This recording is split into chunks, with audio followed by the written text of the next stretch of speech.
voudrais commencer ce soir avec une petite anecdote. Il y a quelques années, je me préparais à une interview pour un magazine et j'étais avec mon frère, mon jeune frère David, et on se préparait. Comme chacun le fait avant une interview, on se dit qu'est-ce qu'ils vont me poser comme question, quelles sont les réponses que je pourrais vouloir donner.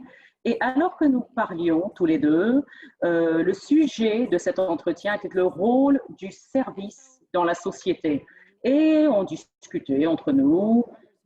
Et mon frère, du coup, m'a dit les mots suivants. Il m'a dit, afin de vivre dans le type de société que nous voulons, il faut aider à construire, à bâtir cette société. Et j'ai dit, mais qui a dit ça?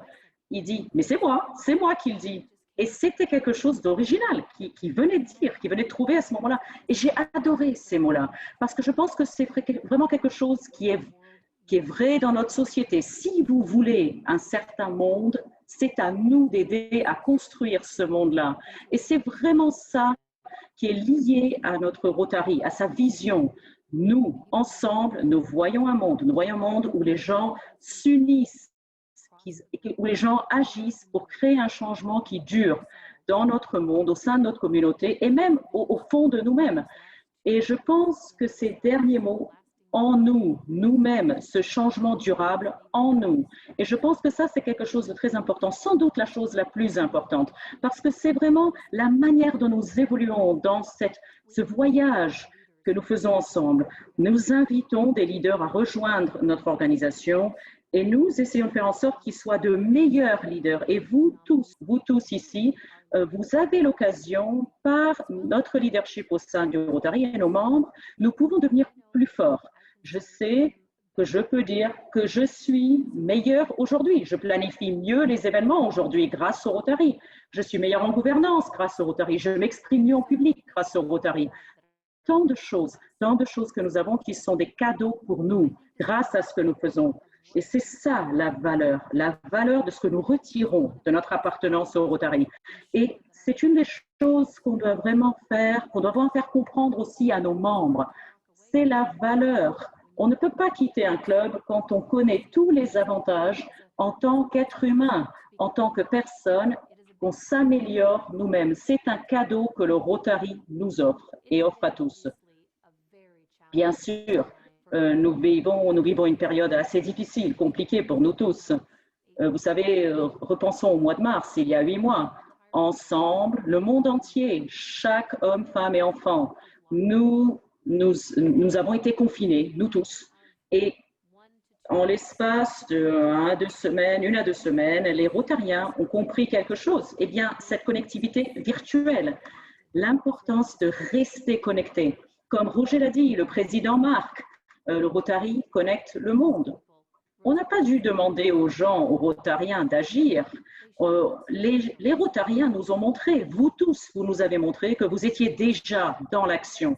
À travers le monde, les Rotariens ont commencé à agir parce que nous étions en distanciation sociale, mais même avec ça, nous avons vu des Rotariens qui recherchaient des opportunités, des fonds pour des ventilateurs, pour des respirateurs, qui s'occupaient de leurs voisins, de leurs amis, veiller à ce que tout le monde soit dans les meilleures conditions de sécurité possibles. Et 8 mois plus tard, on voit un espoir, quelques espoirs de vaccins à l'horizon et des espoirs que dans pas trop longtemps, nous pourrons être ensemble physiquement, en présentiel, et nous pourrons servir comme nous avons toujours servi par le passé.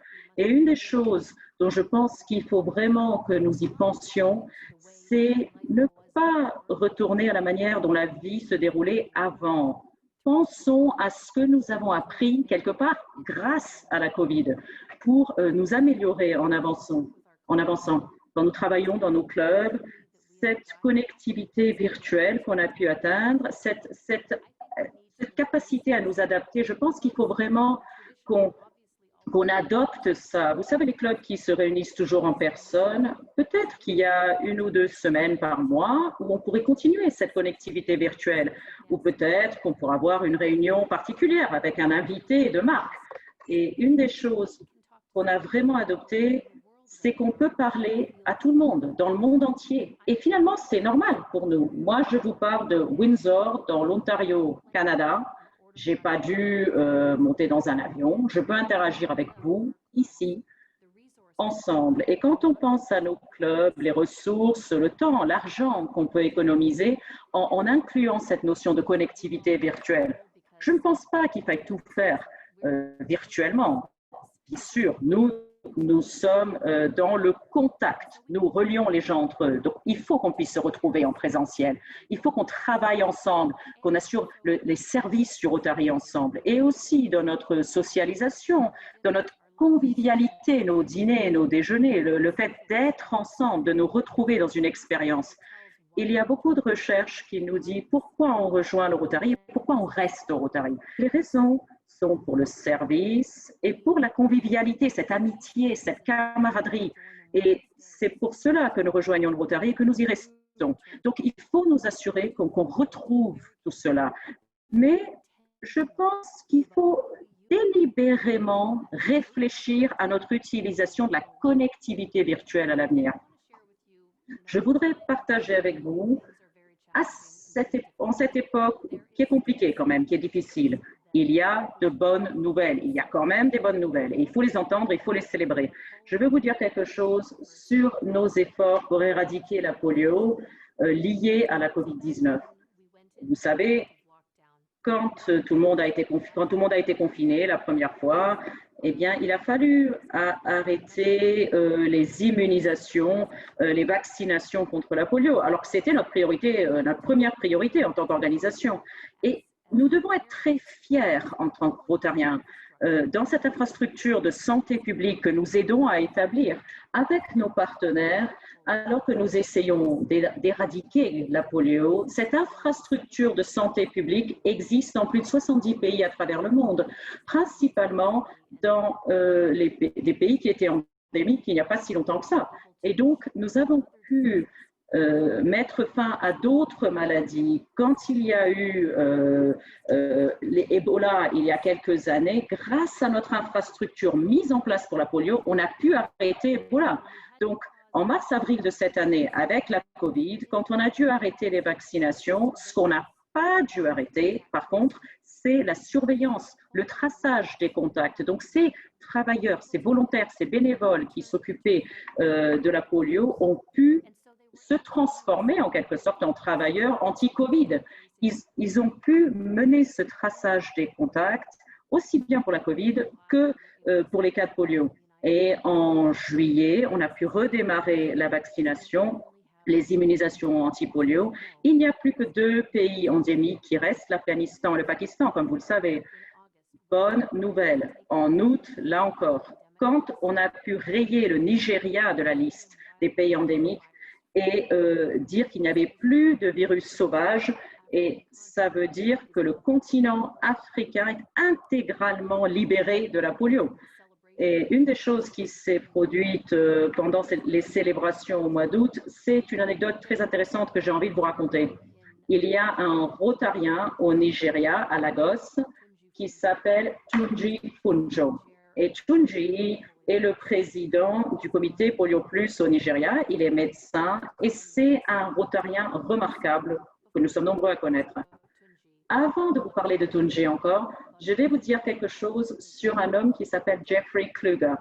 Jeffrey est un des rédacteurs de Time Magazine. Et vous avez peut-être entendu dire que Time Magazine a désigné le docteur Tunji Funjo comme un des 100 influenceurs du monde cette année grâce à son travail sur l'éradication de la polio. Il y a 5 ou 6 ans, on a contacté Jeffrey Kluger chez Time et on a dit en tant qu'organisation, on adorerait que vous fassiez un article sur la polio et nos efforts en tant que Rotariens. Et il a dit, pourquoi je ferais ça? Quel est le lien entre vous et la polio? Et on a dû lui expliquer, mais on l'a fait et maintenant c'est un de nos meilleurs alliés. Il intervient à la journée mondiale, il intervient à notre convention internationale, c'est devenu un très bon ami. Et ensuite, c'est lui qui a nommé notre ami Tunji parmi ces 100 personnes les plus influentes du monde. Et Tunji serait le premier à dire que son visage a été reconnu, que lui a été reconnu, mais lui, il est le visage de nous tous, des 1,2 millions de Rotariens qui travaillent si dur pour pouvoir éradiquer la polio de notre planète. Donc tout ce que nous faisons, toutes les récoltes de fonds, tout ce que nous faisons, toutes les recommandations, toutes les prises de conscience, tout ce que nous faisons pour essayer d'y arriver, nous sommes tous représentés par cette reconnaissance qui est incroyable. La dernière chose que je voulais évoquer avant de répondre à vos questions, c'était la nouvelle diversité, équité et inclusion du Rotary. Pendant ces années, ces dernières années, et leaders internationaux ont voulu encourager la participation de membres plus jeunes qui nous rejoignent. On a besoin de membres plus jeunes pour pouvoir assurer l'avenir de notre organisation. Également pour attirer davantage de femmes au Rotary. Et c'est un effort vraiment concerté au cours au moins des 5 dernières années, entrepris par nos présidents internationaux. Mais le mouvement dans ces deux catégories de personnes, les jeunes et les femmes, a été malheureusement assez faible. Donc, il faut vraiment se focaliser sur cette diversité, équité, inclusion. Penser à nos propres communautés et vraiment évaluer nos clubs, nos districts, voir est-ce que nos districts et nos clubs reflètent les communautés dans lesquelles nous sommes ancrés? Comment on travaille avec nos clubs pour qu'ils comprennent ce que ça veut dire de refléter leur communauté dans sa diversité? Je vais vous dire, je n'ai pas l'intention d'être vraiment, de brandir l'étendard des femmes ou des jeunes. Ce que je veux faire comprendre, c'est une diversité. Nos perspectives doivent être diverses. Nous sommes forts quand nous pouvons voir des choses par nos expériences, par toutes nos expériences diverses. Et nous apportons tous quelque chose de différent et d'unique.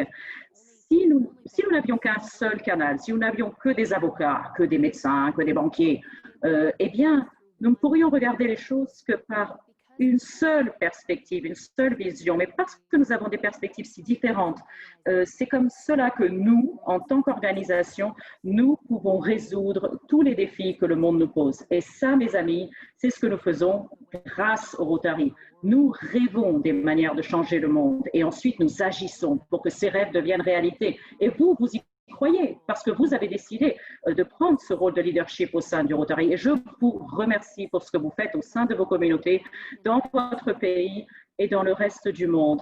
C'est vraiment votre action qui change les choses. Vous avez le pouvoir de changer le monde.